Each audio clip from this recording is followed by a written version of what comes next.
What's happening, everyone? Dan Lawless here, back with another edition of the West Ham Week, where I take 3 of the biggest stories from West Ham from throughout the week and I break them down into 2-minute sections. So, got a few things to get into today, some interesting stories and opinions. Don't forget to subscribe. If you're watching this on Facebook and Twitter, then give it a share. Maybe you can share it on YouTube anyway, but most importantly, leave your comments below because I want to see what your guys' opinions are.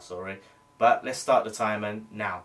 So, just when you thought the window closed, deadline day's over, we don't have to hear about Carvalho anymore, and you know, lo and behold, a story comes out this week saying that we are looking to go back in for Carvalho in January. Maybe Sullivan's looking to right the wrongs that he made in the August window, you know, and make it up to Slav and the fans, maybe, who knows. But it's a bit mental because, you know, the whole fallout between the sporting director and, you know, Golden Sullivan, mainly Sullivan, you know, to see how they're going to be able to put that aside and do business, you know. I mean, the guy has come out, he's called him a liar, he's, you know, brought reference to his past, he's called him the Dildo Brothers, so he is not held back.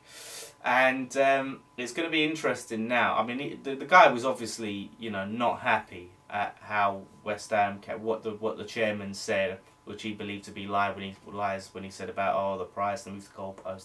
So, but can they put that aside? You know, does the sporting, you know, just want to get that money? If the player don't want to be there, they're surely going to want to get that money and move on. And at the end of the day, if Sullivan does decide he wants this player, he wants us to sign this player, you know, can he put that aside? So hopefully they can put business aside. But it's a tricky one. I'm a bit suspicious when I hear words like that the player is desperate to come to West Ham. Because you think, why would he be desperate to come to West Ham?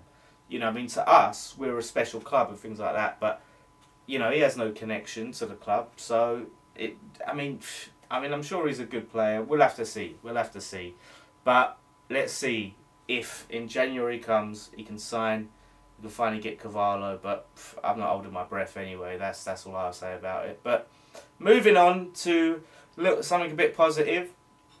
Like I said, we had the first game against Huddersfield at home this season at the stadium, and I went down there and I was impressed. I was impressed with how quickly I got to my seat. Now, what would happen before is you would turn up to the stadium, you'd go to your turnstile, and there'd be a massive queue, like, you know, about four people wide, you know, and you're talking about, I don't know, 100 people back or something like that, or 80, whatever. And I'd hardly ever get to see kickoff. I'd always miss the first bubbles, and it was so frustrating because not only it's a mission in itself to get there for a start, you know, that long walk from whichever station you go to, it's a long ass walk.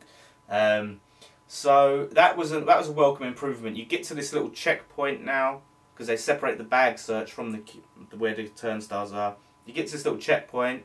They checked my bag. They done the frisk, and you go in and you just go straight in. You got one turnstile now, and it was really good. So I'm hoping to see more improvements going forward.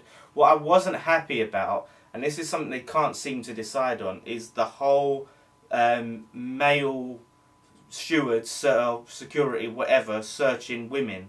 Like last season, they had that, and then they changed it so women would search women, and then they changed it back, and then only women would search women.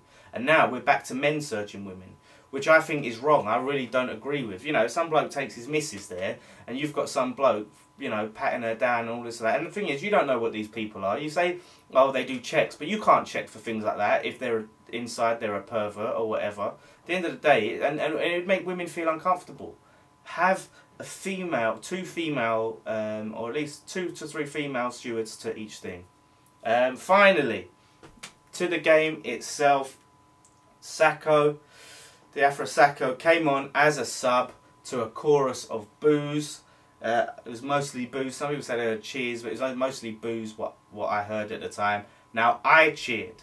The only reason I cheered was because of the boos. Now, if no one booed, I wouldn't have said, I would have just been quiet.